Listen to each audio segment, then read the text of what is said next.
Hey, good afternoon all. This is Jez. I am Jez. I'm Jez from Eyes on St Albans. We are based 30 miles north of London. Good old London town. If you know England, you'll know we have a ring road called the M25 motorway, and we are situated directly at 11 o'clock if you look at that as a clock face, literally on that road. So that's where we are. St Albans is arguably the oldest Roman city in the UK, so it dates back way back to Roman times. I'm not quite that old, but I'm getting there. Anyway, welcome to Eyes on St Albans. We're a business that's maybe 2.5 years old.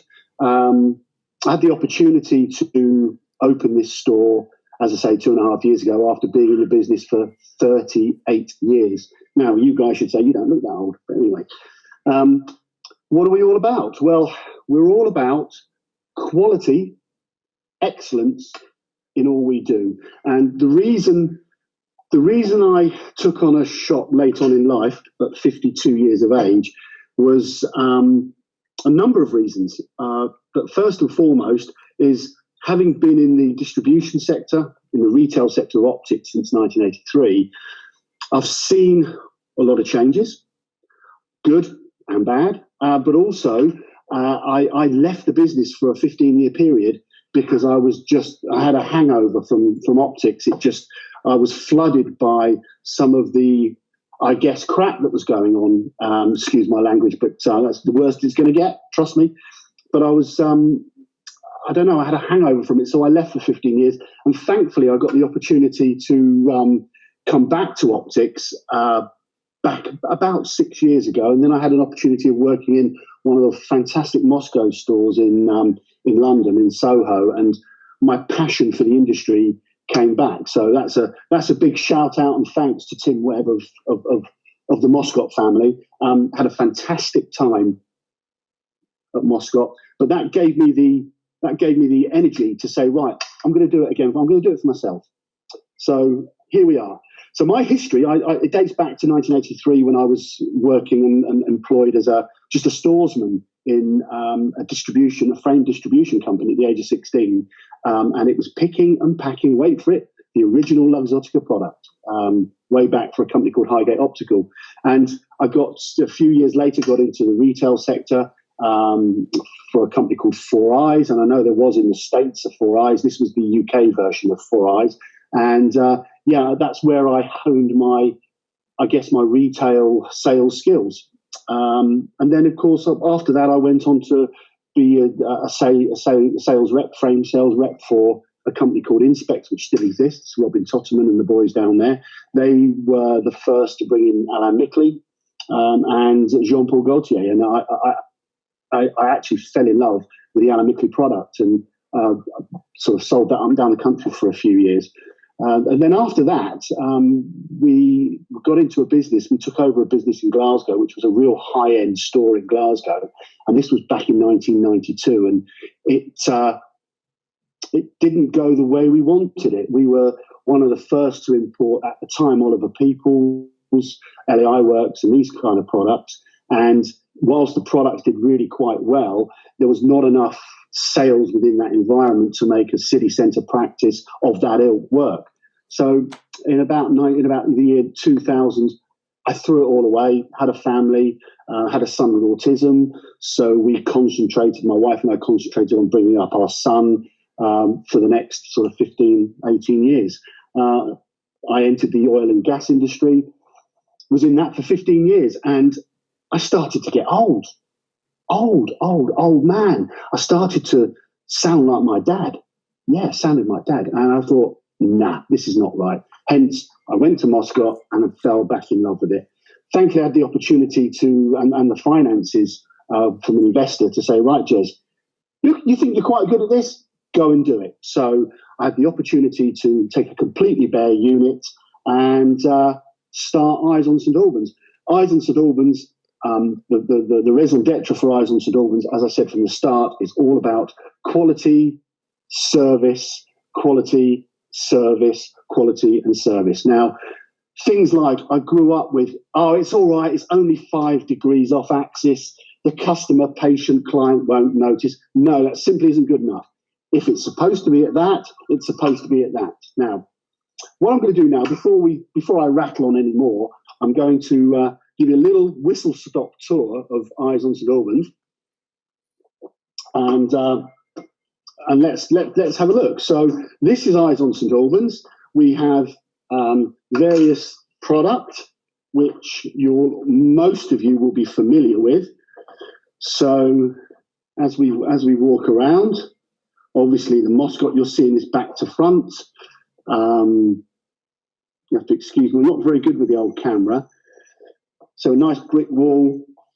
Each one of those booths, if you like, has a single product. So we have Tavat, Blake Kuahara, Moscot, the wonderful Dieter, and arguably one of the finest in the land is Jason Kirk's Kirk and Kirk, or should I say Karen and Jason's Kirk and Kirk.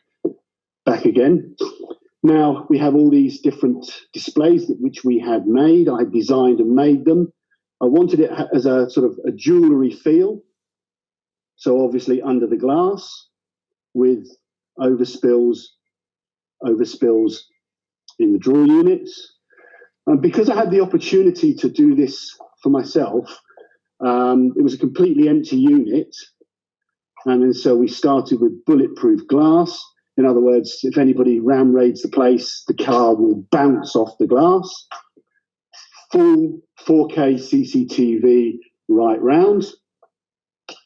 So security is paramount. So this is a good look at the shop. In fact, you can have a look at the shop if you go onto our website. At the bottom of every single page, we have a Matterport, which is a 3D model of the shop, which you can actually have a look around yourself. Nice gallery wall, and included on that gallery wall is my original letter of employment in 1983, where I earned the sum of £1.50 per hour. I could get drunk on that, but can't do that these days. And then I'll take you into the examination room. So whatever goes on in the examination room stays in the examination room, and the outside of the shop is, if you like, my domain. So I did everything from design the mirrors that you can just pick up the mirror. Obviously, wonderful hand gel everywhere at the moment. Just to let you know, we've actually closed the shop because of all the COVID restrictions and so on. We took the decision to close the shop, even though we as an essential service are allowed to actually be open. We've decided against that because for the safety of our customers, clients, patients, and obviously protecting my family, me being 54 years of age with a heart which is at high blood pressure, I think it's time to close until I've had my vaccination. So, very, very minimalistic window, display. Everything you see is all bespoke, even down to the terminals. The terminals obviously hidden away, touch screen, all hidden away, obviously for privacy, for customer privacy. We have a station to top up cleaning solution with a 1950s optic. So the customers love all that. Our own little reading glasses, which you may have seen. Eyes on the menu, we call those. The other things that customers love, little touches, like we have our own candles. So obviously for Christmas this year, we did a naughty and we did a nice. So the girls can select, are they naughty or are they nice? Again, I love a bit of history. So in there you will see it's a mobile phone graveyard. Everything right back to the original Ericsson's. And I love old things. Just purchased a 1954 original Ray-Ban cat's eye at the top there. Funnily enough, I could have used that this last few months. Anyway, so that's a little tour of Eyes on St Albans. Everything from Prosecco, fridge, lovely coffee, hot and cold running water on the machine. It's about the customer experience. And the one thing that people say to me is, well, why open an opticians in 2018 when in actual fact there are so many in St Albans, and there are some fantastic quality opticians in St Albans. And the reason for that is that are they doing it all the way I would do it? The answer is no. And that is customer service, giving quality, having independent eyewear brands is arguably the most important thing. So we are a practice that have stayed away from all high street brands. Absolutely all high street brands. The only high street brand I have in here, probably not for much longer, is Lindbergh. But that's the only high street brand we have. And there's various reasons for that. Firstly, wanting to support independent eyewear brands like the Kirk & Kirk, Blake Kuwahara, Tavats, and so on, is that there's no chance of competitive pricing. And this is what I've never understood, that everybody says, my customer wants Ray-Ban, or my customer insists on Oakley. I've not experienced that since having this business. The customers will be guided by you as an individual to see which product is best for them. You have to excuse me, I'm going to take these off because the tortoiseshell, sorry Jason, clashes. That's better. Clashes with the shirt, so we can't have that, can we? Independent brands, you have no opportunity of price comparison, price competitiveness. It's all about protecting your brand and protecting the product you have within your store. Because if you don't, then you can potentially enter price wars. And if you do that, your margins have to be cut and you can't pay your overhead, you can't pay your wages. So that's one of the reasons that I do independent brands. But with independent brands, you simply get quality, which you more often than not, don't do with the high street brands. Allow the chains to do their thing. They're always going to be number one. Allow them to do that. But carve out a niche for yourself. So when we opened Eyes on St Albans, I had an opportunity of opening in the city centre. I chose against that. And the reason I chose against that was that the whole idea of Eyes on St Albans was to build a business with a brand that reaches out to the community. If you reach out to the community, you get a better opportunity of making a name for your business in your particular town or city. If I went into the high street with all the others up there, number one, you're fighting for the footfall. Yes, you do get larger footfall, but you're in a competitive environment and you then are guided by the ups and the downs of how high street retail is at that given time. And of course, at the moment, high street retail is right down the bottom at the moment. And with all the big chain stores, optical chain stores are protected at the moment, but all the retail chain stores out there taking a massive hit. I think this is a global phenomenon, not just a UK phenomenon. And if you're in that environment, you will suffer. So I thought, let's come out of city centre, which we did, and we're in the north. We're in a north suburb of St Albans, a reasonably wealthy suburb of North St Albans. Nonetheless, it is a suburb. And people said, you're absolutely crazy opening in a suburb that doesn't have the footfall. Well, I like to think that we are starting to prove that scenario wrong, because people are coming from far and wide to experience what we have here. Excuse me. So, yeah, that's Eyes on St Albans. And if I could be of any assistance to people or any guidance of how they can move their optical forward if they're struggling or they're in the same sort of retail environments as all I would say to people is go out to the community. We are currently doing a lot of charity work. We're doing a lot of sponsorship work, sponsoring all youth teams, which I'm about to show you some of the merchandise that we have. So firstly, the hat that I have done on there, we've got St Albans City Football Youth and St Albans City Football Club. We are part sponsors of this. I mean, that's the first team shirt, which is Enter Shikari, which is a global rock phenomenon. Again, they're local boys from St Albans. This is a youth team shirt with the logo on it. Also supporting mental health charities. That's a mental health anti-suicide charity for youngsters. And I'm just going to take you into my pit at the back, which is where I do all my rubbish. And there is an exercise bike which hasn't been used for a long, long time. Rugby shirt. That's the old Verulamians Rugby Club with the logo. Some of the youth teams as well.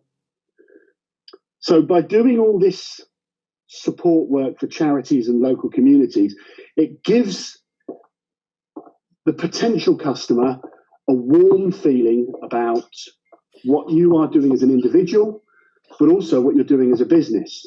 So the business supports all these different initiatives, and we find that when a customer feels warm about the business and they're making their next selection of where they're going to have their eyes examined, or where they want to buy a new pair of glasses or new contact lenses or whatever it may be, the first thing that comes to mind is eyes, because eyes have been seen to be community-minded. And if we're community-spirited, community-minded, then people feel warm about you and the business, and then they will give you the opportunity. And once they give you that opportunity, grab it. Grab it by giving them the best experience. This is about an experience. This is not about selling a pair of glasses. This is about giving the consumer an experience. If that consumer has an experience with you, then they are more likely to tell people about your service, your product. When you've got unique product like we have here, the product speaks for itself. Once they walk through the door, it isn't for everyone. Whilst we do have something for everyone here, this environment is not for everyone. But we're finding that more and more the retail experience, generally speaking, out there in the marketplace is the commodity purchase, pair of jeans, pair of shoes, you know your size, you can order it online, it arrives, you don't like it, you send it back. But the consumer out there still wants to get in their car, park up, and actually physically go and have some sort of social intercourse with people within these environments. And so if you can give them that little bit extra, then it gives them that warm feeling. And a couple of things, they may well spend more money. They may not spend money at this time. They might wait and might spend money down the line, but it doesn't matter. Grab these people and keep them, because if you do that, you've got a business with longevity. It's taken 2.5 years, and bear in mind 6 months of that 2.5 years we've been shut because of this pandemic situation. But even so, the business is growing. It's in the right direction. Loving what we're doing. I'm passionate about eyewear, but more importantly, I'm passionate about people. And if you're passionate about people and you can get on with people and you can talk to people not just about specs and their eyes and does it fit, does it not, is it the right prescription, is it not, they're all secondary. That's all secondary. The most important thing is giving them that experience. So I do tend to talk a lot. And it feels like I'm talking to myself, which clearly I must be. I know Peter's in the background there listening to me, but the passion I have in eyewear has sort of flourished over the last 38 years, and it will continue to flourish. And so it just shows that even at my ripe old age, I can still kick it with some of the youngsters that are coming through. And what I would like to do is any of these youngsters out there that are thinking about setting up their own practice, their own business, want some help with some of the initiatives that we are doing. For instance, one of the big initiatives that's working really well for us is we've got an app which is available on both Google, Android, and also on iOS, Apple App Store. And within that app, it's all about the community effort. So I've pulled in a lot of local businesses for them to use this as an advertising medium, an advertising platform. It's like a directory of businesses, and within the app as well, we have lists of local charities, because the problem with a lot of the small local charities is they don't get a mention. You know, the big charities, global charities, are constantly advertising, or they're out there pushing their fundraising efforts, but the small charities are somewhere down there. So we want to give the small charities the opportunity to wave their flag. And within the app, we do a lot of local initiatives, such as fundraising. This year, just for December there, we raised about $40,000 for two charities. One's a homeless charity, and also one's for the food banks. Food banks are being used more and more. So we use the vehicle of the app to scan post boxes. On top of post boxes, there's all these knitted animals and bits and pieces.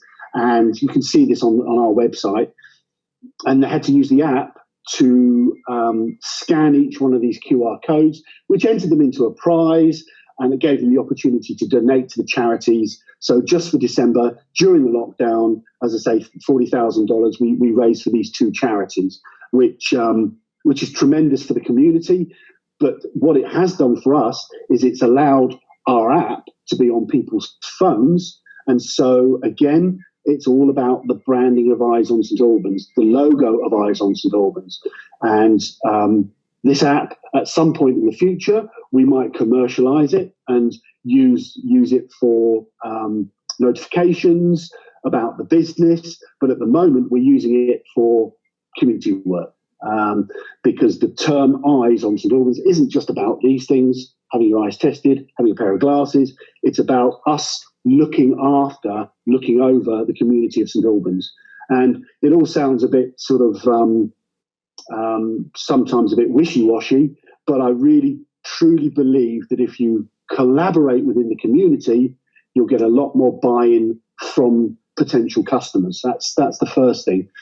But taking the collaboration theme forward, when we look at something like DailyOptician and what Peter's achieving with pulling all these resources together, I truly believe that collaborating with all you guys out there, number one, improves the perception of independent retail optics globally, because we are in a global world, although we've pulled away from Europe.